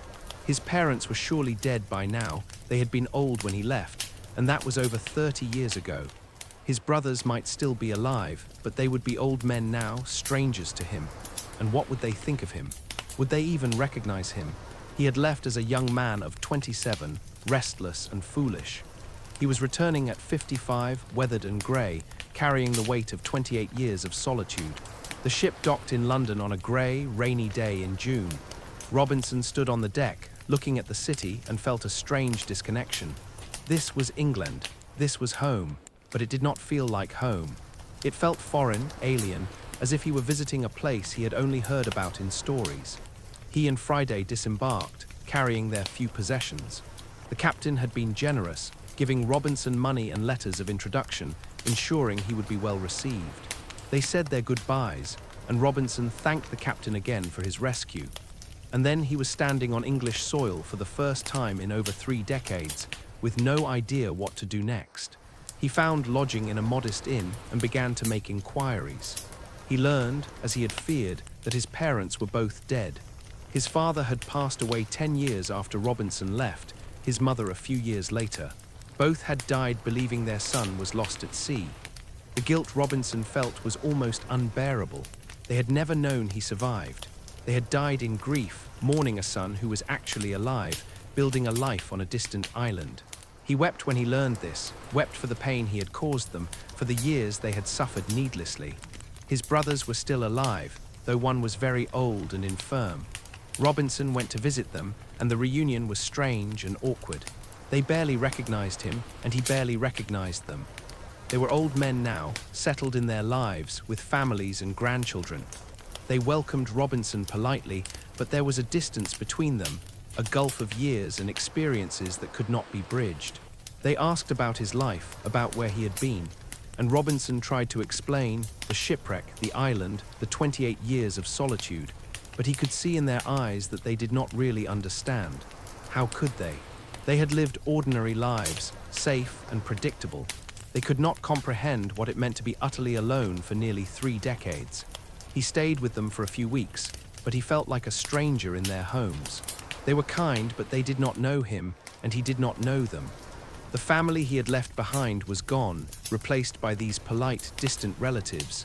He thought often of the island, of the quiet mornings, the simple routines, the peace of knowing exactly what each day would bring.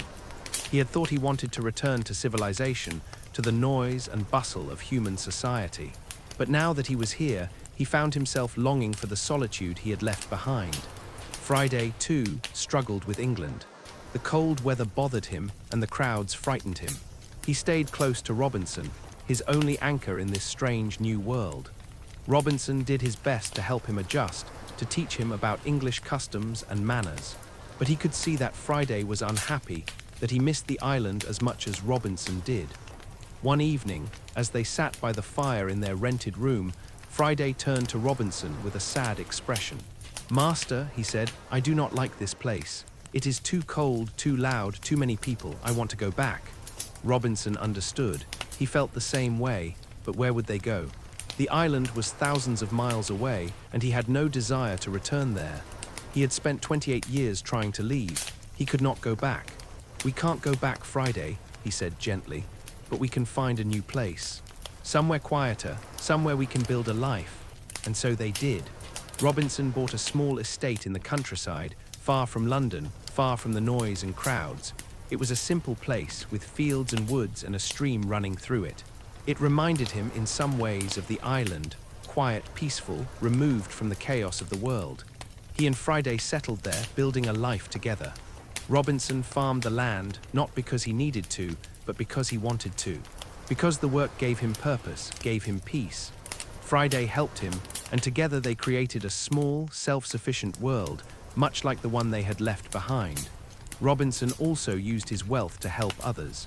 He supported charities, helped the poor, funded schools and hospitals. He had been given so much, his life, his freedom, his wealth, and he felt a responsibility to give back, to use what he had been given for good. He thought often of the island, of the lessons he had learned there.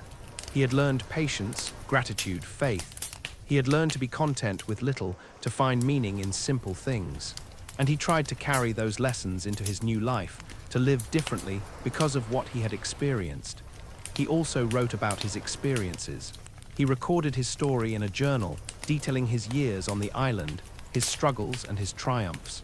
He did not know if anyone would ever read it, but he felt compelled to write it down, to preserve the memory of those years. As the months turned into years, Robinson found a kind of peace in his new life. It was not the life he had imagined when he was young, when he had dreamed of adventure and excitement, but it was a good life, a meaningful life. He had Friday, his friend and companion. He had his estate, his work, his purpose. He had his faith, which had sustained him through his darkest days and continued to guide him now. And he had his memories. Memories of the island, of the solitude, of the slow, patient work of survival. Memories of the man he had been and the man he had become. One evening, as he sat on his porch watching the sunset, Friday came and sat beside him. "Do you ever regret it, master?" Friday asked. "The island. The years we lost." Robinson thought about that. Did he regret it? He had lost so much. His youth, his family, his freedom. He had suffered loneliness and fear and hardship. He had been stripped of everything he thought he needed. But he had also gained so much. He had learned who he truly was, what he was capable of. He had learned to trust in God, to find peace in solitude, to value the simple things. He had found Friday, his dearest friend. "No," he said finally, "I don't regret it. It was hard and I would not choose to go through it again, but it made me who I am, and I am grateful for that." Friday nodded, understanding. "I am grateful too," he said, "for the island, for you, for this life." They sat together in comfortable silence, watching the light fade from the sky. The sun dipped below the horizon, painting the clouds in shades of orange and gold, just as it had done every evening on the island. Robinson thought of the young man he had been, the restless boy who had defied his father and chased adventure across the seas. That boy was gone, replaced by this older, quieter man who had learned the value of stillness, of contentment, of home. He had spent his youth running from the middle way his father had urged him to take, and he had paid a heavy price for that running. But in the end, he had found his way back to it, not because he had been forced to, but because he had learned, through suffering and solitude, that it was the path to peace. He was home now, not in the place he had been born, but in the life he had chosen, the life he had built with his own hands and his own heart. He was home, and that finally was enough. And so our story comes to rest, like a ship finally reaching harbor after a long and turbulent voyage. Robinson Crusoe's journey has shown us what it means to survive, not just physically, but spiritually. To endure not just the hardships of the body, but the loneliness of the soul. He left England as a young man chasing horizons, running from the wisdom of those who loved him. He returned as an older man who had learned, through 28 years of solitude, the lessons his father had tried to teach him. That contentment is not found in adventure or wealth or constant motion, but in stillness, in gratitude, in accepting what is, rather than always chasing what might be. The island stripped him of everything, his freedom, his companions, his possessions, his very identity as a member of society. And in that stripping away, it revealed what truly mattered. Not the things he owned or the places he had been, but the strength of his spirit, the depth of his faith, the capacity of his heart to endure and to grow. Robinson learned to build a life from nothing, to plant seeds and watch them grow, to craft tools with his own hands, to find satisfaction in small victories, a good harvest, a well-made pot, a peaceful evening watching the sunset. He learned that survival is not just about staying alive, but about finding meaning, about creating purpose even in the most desperate circumstances. He learned patience. Crops take time to grow, skills take time to develop. Rescue, if it comes at all, takes time. And in that waiting, in that slow, patient work of living one day at a time, he found a kind of peace he had never known in his restless youth. He learned humility. He was not in control, not really. The weather, the sea, the animals, the cannibals, all of these were beyond his power. He could only do his best and trust that it would be enough. And in that surrender, in that acceptance of his own limitations, he found strength. He learned gratitude. Every meal, every sunrise, every day without illness or injury was a gift. He had taken so much for granted in his old life: food, shelter, companionship. But the island taught him to cherish these things, to see them not as entitlements but as blessings. And he learned faith. In his darkest moments, when he was sick and alone and certain he would die, he cried out to God. And he found, to his surprise, that he was heard, that he was not alone, even in his solitude, that there was a presence, a purpose, a plan that was greater than his own understanding. The island was his teacher, his prison, his sanctuary. It took everything from him and gave him everything he truly needed. It broke him down and built him back up, stronger and wiser and more at peace than he had ever been. And when rescue finally came, when he finally left the island after 28 years, he carried those lessons with him. He did not return to the restless, reckless life he had lived before. He built a quiet life in the countryside, a life of simplicity and purpose, a life that honored what he had learned. He found companionship in Friday, the friend who had become his brother. He found purpose in his work, in helping others, in using his wealth and his experiences for good. He found peace in stillness, in no longer running, in finally being content with where he was. Robinson's story reminds us that sometimes we must lose everything to find what truly matters. That sometimes the greatest adventures are not the ones we choose, but the ones that choose us. That sometimes the hardest journeys are the ones that lead us back to ourselves. It reminds us that we are stronger than we know, that we can endure more than we imagine, that even in the deepest solitude, even in the darkest moments, we are not alone, that there is always hope, always a reason to keep going, always the possibility of transformation. And it reminds us that home is not a place, but a state of being. It is not about where we are, but who we are. It is found not in adventure or wealth or constant motion, but in contentment, in gratitude, in the quiet acceptance of our lives as they are. Robinson spent his youth running from home, from the middle way his father had urged him to take. And the sea, patient and vast, taught him the lesson he needed to learn. It took him to an island, stripped him of everything, and forced him to be still, to be present, to find peace not in the next horizon, but in the ground beneath his feet. And when he finally returned to civilization, he carried that peace with him. He had found his way home, not to a place, but to himself, to the man he was always meant to become. Sleep now knowing that you too are stronger than you know, that you too can endure whatever life brings, that even in your loneliest moments you are not alone, that there is always hope, always the possibility of growth, always the chance to find peace. Let Robinson's journey rest in your dreams tonight. Let his patience, his faith, his quiet strength remind you of your own resilience. Let his transformation from a restless wanderer to a man at peace inspire you to find your own contentment, your own gratitude, your own home. Tomorrow is another day with its own challenges and its own gifts. But tonight, rest in the knowledge that you are exactly where you need to be, that your journey, whatever it is, has meaning, that you are learning the lessons you need to learn, becoming the person you are meant to become. The island taught Robinson that the middle way, the path of contentment, of gratitude, of peace, is not a prison. It is a gift. And that gift is available to all of us if we are willing to be still long enough to receive it. Close your eyes now. Let your breathing slow. Let the weight of the day fall away. You are safe. You are home. And in this moment, that is enough. Robinson stood on his island for 28 years, watching the sun set over the ocean, and he learned to find peace in that simple, daily ritual. And now, as you drift towards sleep, may you find that same peace, that same quiet acceptance, that same deep, abiding sense that all is well. Good night, sweet dreams. And may you wake tomorrow with a grateful heart, ready to embrace whatever comes, knowing that you have the strength to endure, the wisdom to grow, and the grace to find peace wherever you are.